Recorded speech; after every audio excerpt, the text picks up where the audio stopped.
Pushkin. It's a winter's day in 2018. Paul Murphy is standing in front of the mirror of the gents' lavatory at work. He's changing for lunch. I'd kind of stopped wearing ties, but I think I put a tie on for that occasion. Paul is in his mid-50s. He's got a slightly grizzled look about him. You wouldn't pick him out in a crowd, but that's an advantage in his line of work. In his hands, Paul is holding a small silver disc about the size of a penny. He takes his shirt off, grabs a piece of medical tape, and fixes this disc onto his shoulder. Because this disc is a tiny microphone. He slips his white shirt back on, puts a jacket on top, and with one last glance in the mirror, he's ready for lunch. Paul is the head of investigations at the Financial Times in London. He takes a cab across town to Mayfair, to a venue called 45 Park Lane. It's one of those places that is priced to keep out ordinary people. You know, it's all glass windows and bling and mirrored interiors and very few customers, very few. It's Dubai style, essentially. As Paul walks in, he tries to keep his cool. Despite 4 decades in journalism, this is a first for him. He's never actually worn a wire himself. It's very, very nerve-wracking. You know, I've got a bug on me. You know, I didn't want our undercover team to get discovered. That would be hugely embarrassing. So I was nervous. The maitre d' escorts Paul across the room, and there, rising from his chair, smiling courteously and greeting Paul with a handshake, is the man he's come to meet, Jan Marsalek. Very slim, athletic build, razor-sharp blue suit. Paul came here to set a trap, to get this successful businessman on tape. But by the time they finish their meal, he wonders if he's the one who has walked into a trap. If I'm honest, I felt a bit amateurish, you know. We were out of our depth. This guy was very, very slick, controlled, careful, polished. And, I'm not.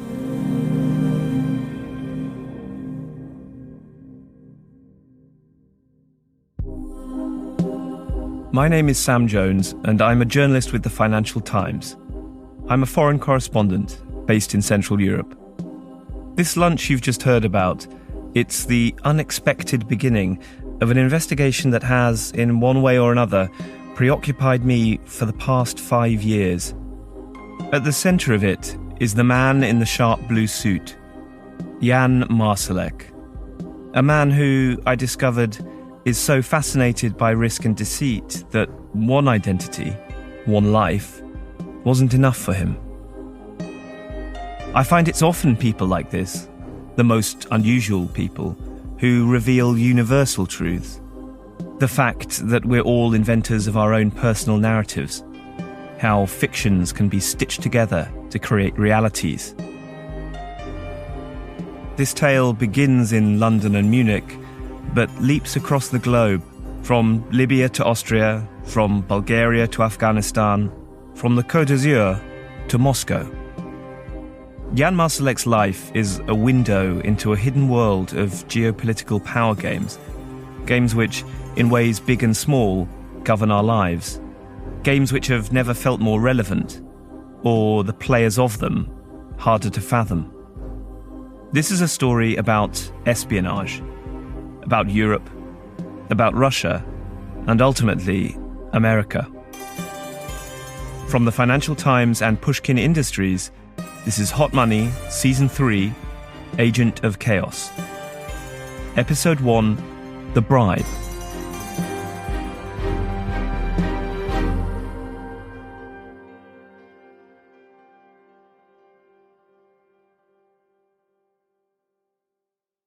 Paul Murphy hired me to work for the FT 17 years ago. It's been a long time since Paul was my actual boss, but he was, and still is, a mentor to me. All of my best habits in journalism, and some of my worst ones, I've picked up from Paul. Pretty much since starting my career, every couple of months or so, I end up at lunch with him, in Sweetings. It's a noisy, crowded fish restaurant deep in the city, London's financial district. It's distinctly old school. Even a bowler hat wouldn't look out of place. And coming here, it underscores lesson number 1 in the Paul Murphy School of Journalism. You have to get out of the bloody office. Get out the bloody office. Young reporters in particular think that you can do everything digitally. But actually, you get a lot more information of somebody face to face. You have to win people's trust. And one way of doing that is have lunch with people. It's a great social setting to develop, a relationship with somebody who you need them to trust you. I want to paint a bit of a picture for you about Paul because it pays in this story to try and get the measure of people's character. Or at least to try and understand the version of themselves people present to the world and why. Although Paul spends a lot of time at lunch, he's definitely not just another city soak. Most people tend to miss the little silver ring he's wearing, a skull designed by his daughter. People miss a lot about Paul, but that's part of the trick. He's very good at being underestimated. And because of that, he's also very good at getting people to trust him, to talk to him, and to give him information. To understand why I was drawn into this story, you need to know a bit about the reporting that was dominating Paul's life back in 2018. He and his star reporter, Dan McCrum, were neck-deep investigating a German company called Wirecard, a company that was run by the man in the razor-sharp blue suit, the man who Paul would eventually meet for lunch in Mayfair, Jan Marsalek. Wirecard ran the financial plumbing behind billions of online transactions. It was so successful at that point, it was even secretly plotting a takeover of Germany's biggest bank. So to the world, Wirecard was a booming digital payments company. To Paul and his reporter Dan, Wirecard was a huge fraud, and they were well on the way to proving it. But it was no normal fraud.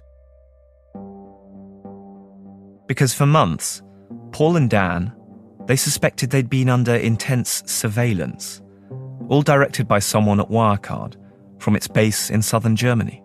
I mean, it's kind of like, almost sounds silly to recount it, but, we were paranoid about being followed around London. We would get on and off tube trains quickly, just in case somebody was getting on the same tube train as us. We would turn off our phones so that our location couldn't be tracked. Dan had already had his emails hacked, and some of them leaked online. It was an attempt to embarrass and discredit him. There had been a mounting and seemingly coordinated attack on his reputation on social media. When Paul told me all of this over a series of lunches at Sweetings, I guess he was doing so because he wanted to know if I had any contacts in private intelligence or even in the actual intelligence services, people who might be able to help. Because the subject I really write about, the subject that has become my specialism at the FT, is spying. Paul was probably also telling me out of frustration, because back then he and Dan had hit a bit of a wall in their reporting. They'd published all they could about Wirecard based on the evidence they had gathered so far, but they still didn't have a smoking gun, and Wirecard's aggressive lawyers, Schillings, had meanwhile come down hard on them. Dan had only just avoided a ruinous lawsuit. It wasn't a great time. It was this sense that, what have we got ourselves into? That was like a real low moment. Maybe I've got myself into a bit too much hot water here. You do start to worry what you've sort of brought down on your family. It was quite oppressive. There was this turning point for Dan. One of his sources rang him up to tell him he'd been roughed up on the street by 2 thugs right outside his children's school. They demanded to know if this source had passed on confidential information about Wirecard. Hearing this sent Dan into a bit of a tailspin, because suddenly he was worrying about the safety of his own family. My first thing was I sort of go home and obsessively change every single one of my passwords. Start checking all the security on my house. I mean, the worst moment is we had just moved into this rented house, and I suddenly realised I haven't checked the lock on this patio door at the back of the house, which we'd never used. And it just slides straight open. Like our house had essentially been unlocked for the last couple of months. And at that point, I really did start freaking out about security, who might be after us. I mean, I basically became really paranoid. It was right at the peak of this paranoia that something even stranger happened. Something that led to that lunch at 45 Park Lane. Paul was talking to one of his oldest sources. And we got onto the subject of Wirecard. Just a completely, innocent, relaxed conversation. And this guy just suddenly said, you know that they'll pay you a lot of money to stop writing about them. And I kind of laughed. And he stopped me and said, no, they will pay you $10 million to stop writing about them. I don't know if you work in the kind of job or live the kind of life where you've ever been bribed, but even as a journalist for the FT, this doesn't really happen, let alone for such a ridiculous sum of money. I mean, for $10 million, what would you do? And as such, it takes Paul a while to realise that this is a serious offer. How do you know this, he asks. Through my son, his source tells him. He's got to know someone at Wirecard pretty well. They've been out together a few times, carousing. He's called Jan Marsalek. And then Paul's source, he says something which makes Paul clock that this offer is real. Marsalek is paying this guy more than $200,000 just to convey the message. You should meet him for lunch, he suggests. So what does Paul say? Tell me when and tell me where. Paul has no intention of taking the bribe, but this back-channel offer, it seems to confirm everything they suspect about Wirecard. Absolutely confirmed all our suspicions. So, which were that the company is a criminal enterprise. Absolutely. This was kind of tangible evidence. All they need now is for Marsalek to offer the bribe himself and to get that on tape. It's time for the FT to mount its own surveillance operation. So that day at 45 Park Lane, the formal introduction's over, it's time to order.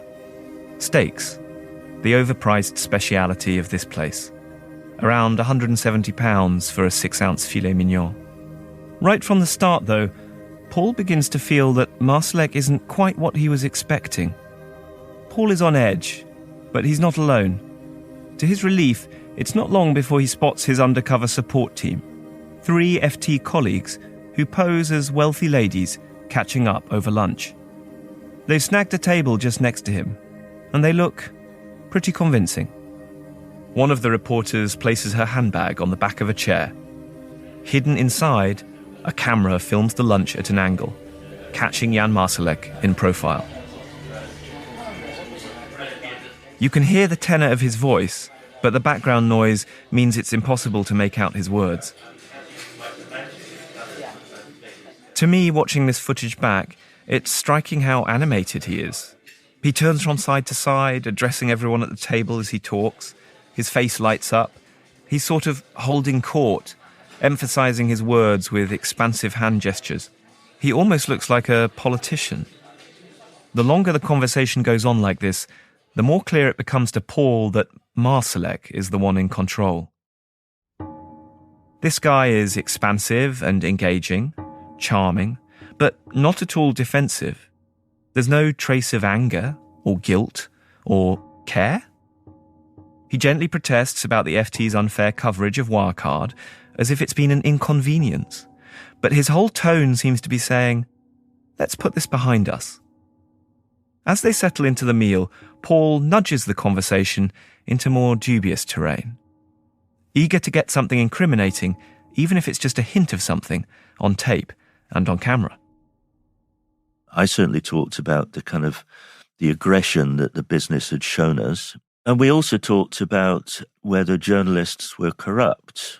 And he absolutely assured me that he knew that journalists could be bought. I remember saying, we don't take bribes. And I remember him very specifically saying, I know that, Paul. I know you don't. I've seen evidence that you don't take bribes. And I thought, you've seen my bank account. I remember the kind of jolting that he was kind of like stating this so openly. But the conversation continues in this vein, nothing concrete. The killer offer of a bribe Paul had been hoping for, well, it's clear that Marsalek is far too savvy an operator to make it here and now at their first meeting. I pretty quickly, came to the conclusion that I wasn't going to be offered a bribe in front of these people. A bit of a damp squib, in a way. Yes, it was. So Paul is now left wondering, what does Marsalek want from him? Why has this meeting happened if he's not actually going to make him some kind of offer? The lunch lasted about 90 minutes, and at the end, Marsalek insisted on paying. And pulled out a gold credit card, a novelty credit card of solid gold. Was he a bit of a show-off? Well, yes. We're in one of the most expensive restaurants in London, eating kind of 200 quid steak, and he was paying for the bill with a gold credit card. So, yeah. As Paul leaves the restaurant, he almost laughs at himself for having thought he'd be heading back with something explosive. But he also realises that this experience actually hasn't been a busted flush. Far from it. Meeting Jan Marsalek has only intrigued Paul more. It's put him into 3D. There's something about Marsalek he can't quite put his finger on. I felt I'd met somebody who was very controlled and confident, who was almost certainly corrupt. I basically said, can we do that again? And indeed, Paul does meet with him again. That's coming up after the break.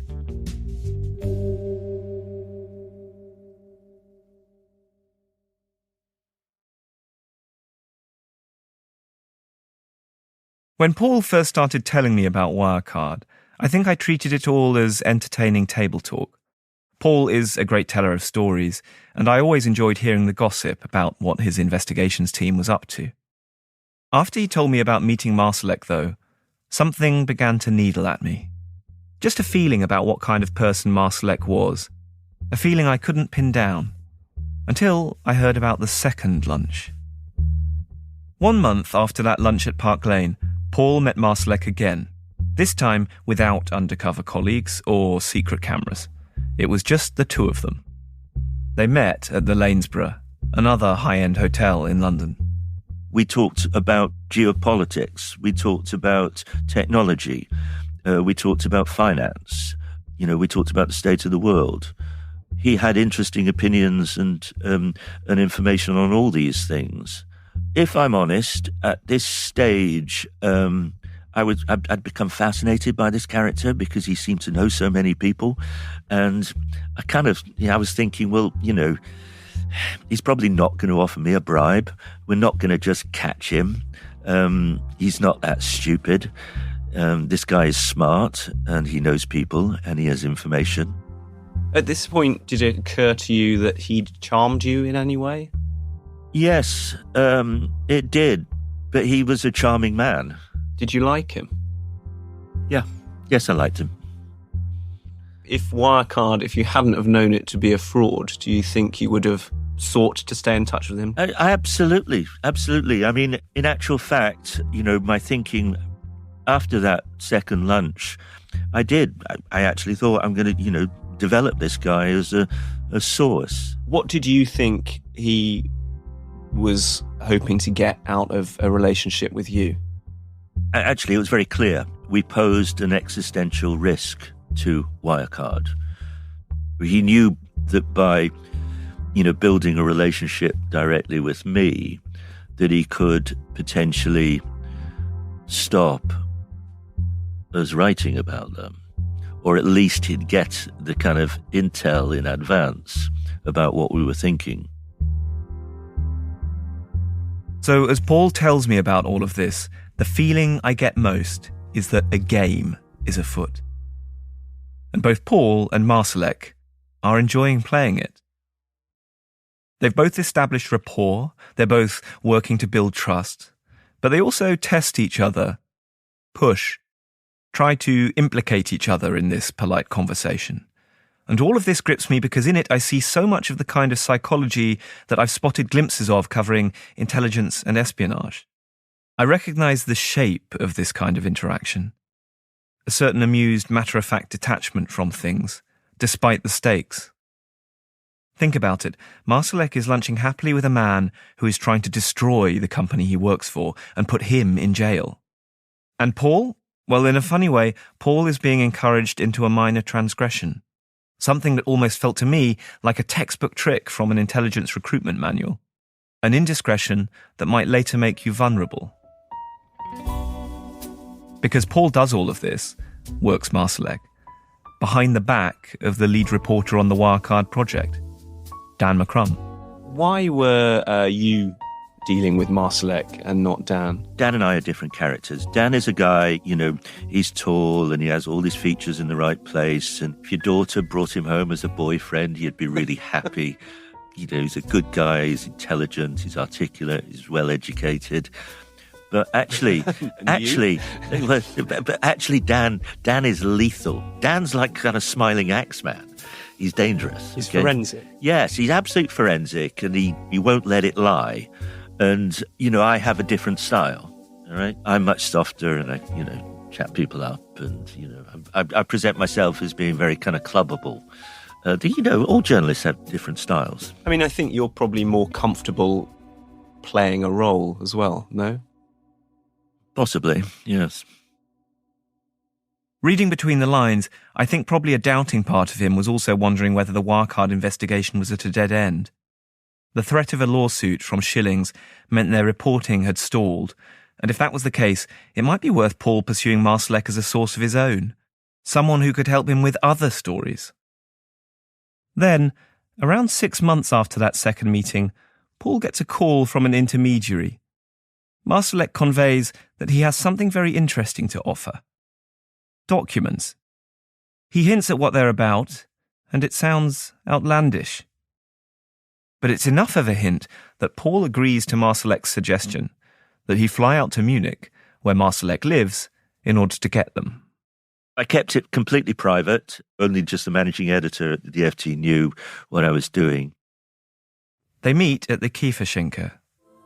It's a Munich institution, patrician, reassuringly expensive, white tablecloths, panelled rooms, but warm and efficient service. And it's practically Marsalek's house restaurant. Jan was waiting for me outside. We went in. We had a little private room. I remember having salmon with caviar. And as they talked, Marsalek pushed a brown folder full of papers across the table towards Paul. But of course, it's in a restaurant. I couldn't pull them out and start reading through them. I just had to kind of politely say, thank you very much, I'll have a read of those. And then we just had a kind of stilted, awkward lunch conversation. We talked about his bad back. If I'm honest, I was trying to get out of the lunch as quickly as possible because I wanted to see what was in the folder. They finished lunch. Marsalek said he had to go back to the office. The restaurant has lots of kind of separate bars and rooms. And so I literally went down some stairs and found myself a little corner and sat down and opened the folder. These documents, they related to something that happened in the UK that spring. Something awful, which had shocked the whole country. Yesterday afternoon, passers-by noticed two people, apparently unconscious, on a bench in Salisbury. The Salisbury poisonings. As a police presence remains here in the city whilst they investigate, residents and visitors to the city have been reacting to the news. Yeah, just completely surprised and shocked that something could happen like this in Salisbury. An assassination attempt against a former spy using one of the deadliest nerve agents ever created, a chemical that only a handful of government specialists knew about, Novichok 234. The spy was found half dead alongside his unconscious daughter, but thanks to some remarkable medical work, they both survived. Another local resident, a mother of 3, did not. She died after coming into contact with the Novichok. It had been hidden by the assassins in a perfume bottle. The intended target was soon identified as a Russian intelligence officer who had fled to Britain in 2010. Prime Minister Theresa May announced to a shocked Parliament that Moscow was to blame. The government has concluded that the 2 individuals named by the police and CPS are officers from the Russian Military Intelligence Service, also known as the GRU. The GRU, the main directorate, Russia's fearsome military intelligence agency, an organisation with goals that should have consigned it to Cold War history: misinformation, civil disorder, violence, assassinations. Under Vladimir Putin's long watch, the GRU has quietly grown in power and influence. In the weeks that followed the poisoning, Russia aggressively denied its involvement. The Organisation for the Prohibition of Chemical Weapons, meanwhile, launched its own investigation, sending its experts to Salisbury to pore over the evidence. They produced a highly classified dossier based on shared intelligence and chemical analysis from the site. The dossier also included Russia's own version of events. These were the documents Paul now had in his hands. It was fascinating to read all this kind of close detail, the Russian version of the story. And then the other very interesting part of the documents was the actual formula for Novichok. The chemical diagram for the poison, a technical outline for something that had been kept hidden from the world for decades, a weapon of mass destruction.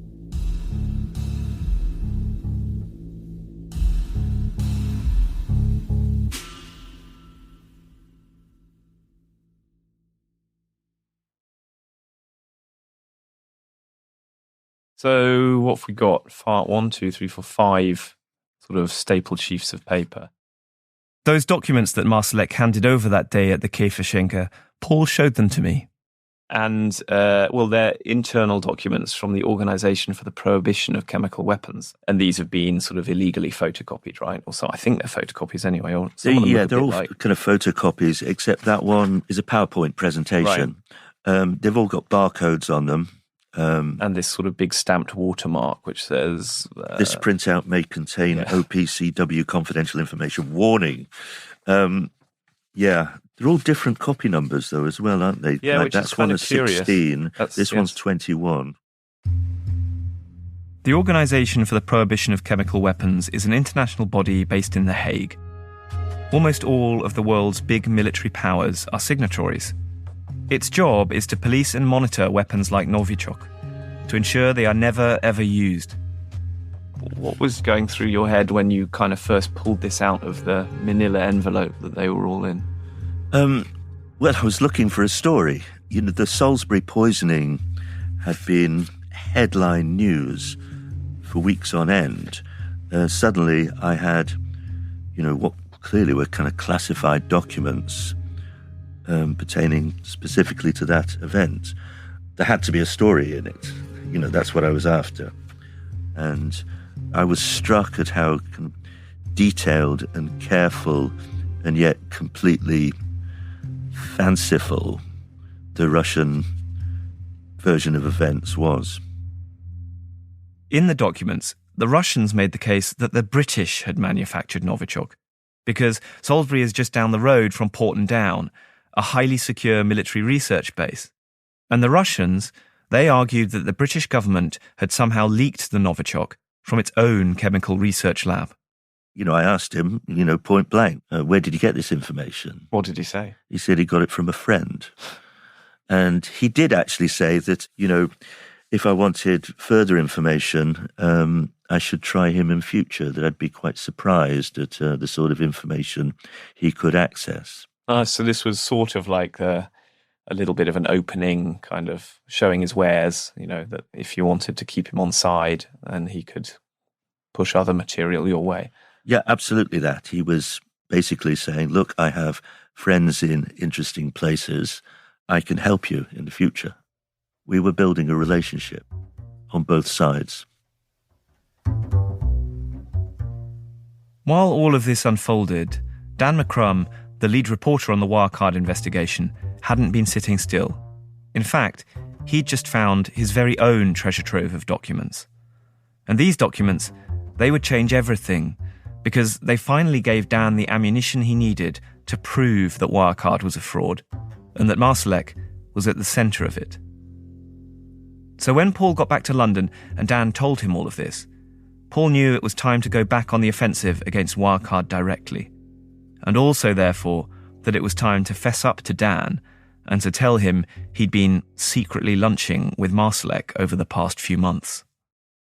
Paul, he'd gone to meet Marsalek for lunch, and he was kind of cultivating this parallel kind of, relationship with Marsalek. When did you find out about that, and what was your first thought? Oh, man. There are moments in life when you are taken by surprise. I basically think he hadn't wanted to blow my mind whilst I was focused on getting the story, because the important thing was to get the story out. But it had reached the point where it was sort of becoming embarrassing that he hadn't mentioned that he had quietly been dining with Jan Marsalek. I'm like, sorry, what? But then he goes, he's been flashing around top secret documents with a recipe for Novichok on them. I think my reaction was if he had just tried to tell me that Marsalek had faked the moon landings. It was so completely out of left field that you're like, sorry, what did you just say?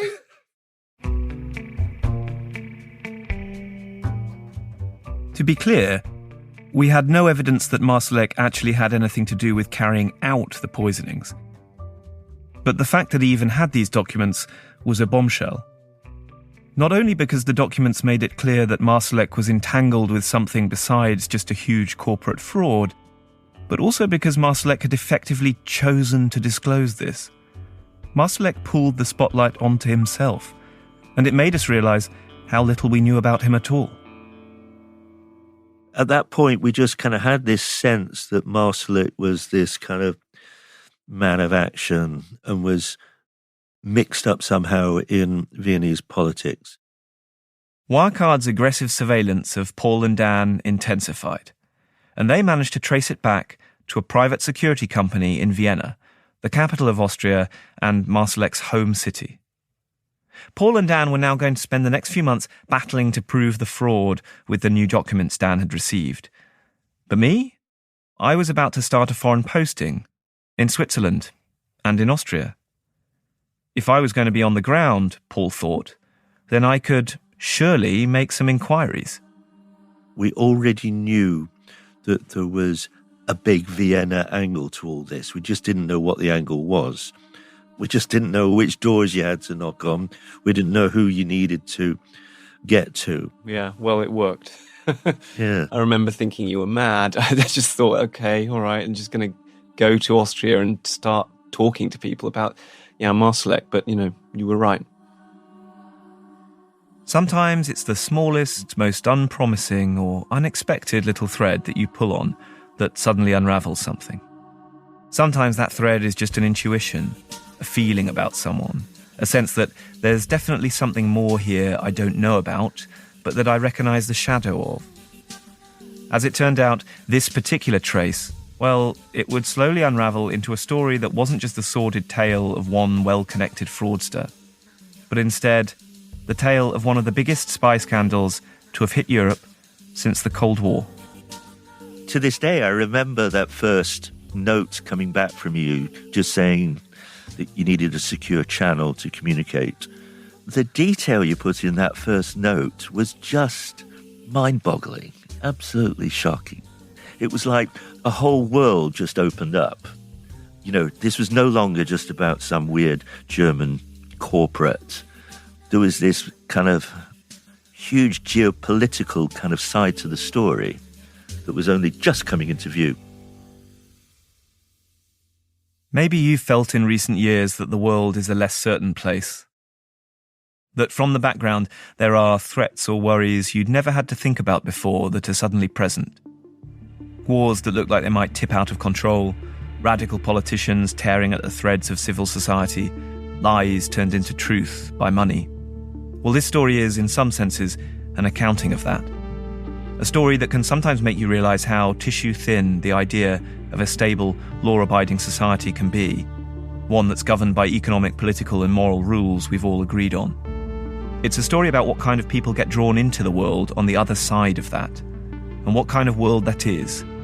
A space carved out by crime and corruption, where money and power are unchecked by laws, or borders, or markets. That kind of world might sound terrifying, but to some people it's irresistible. To some people it's not an alternative world at all. It's the real world. Coming up this season on Hot Money. I know politics is corrupt, I know everything, I know that, I believe to know that, but this is too much. I hope that he will talk to you and you will be able to investigate on it, and perhaps misdeeds and misbehavior is stopped. Very fast, actually, he started then talking about his experience in Syria. He definitely has a view that he's operating with complete freedom to do whatever he likes. I don't know if they followed me to my home. The decision was very simple. It was a choice between being killed or in prison, and the other option was just to try to get real freedom. How much of it was an act? How much was genius? How much was learned? How much was instinctive? I often ask myself now, did I know the true Jan at all? Hot Money is a production of the Financial Times and Pushkin Industries. It was written and reported by me, Sam Jones. The senior producer and co-writer is Peggy Sutton. Our producer is Izzy Carter. Our researcher is Maureen Saint. Our show is edited by Karen Shakurji. Fact-checking by Kira Levine. Sound design and mastering by Jake Gorski and Marcelo de Oliveira, with additional sound design by Izzy Carter. Original music from Matthias Bossi and John Evans of Stellwagen Symphonette. Our show art is by Sean Carney.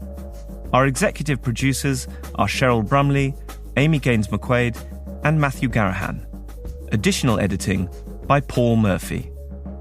Special thanks to Rula Khalaf, Dan McCrum, Laura Clark, Alistair Mackey, Manuela Saragosa, Nigel Hansen, Vicky Merrick, Eric Sandler, Morgan Ratner, Jake Flanagan, Jacob Goldstein, Sarah Nix, and Greta Cohn. I'm Sam Jones.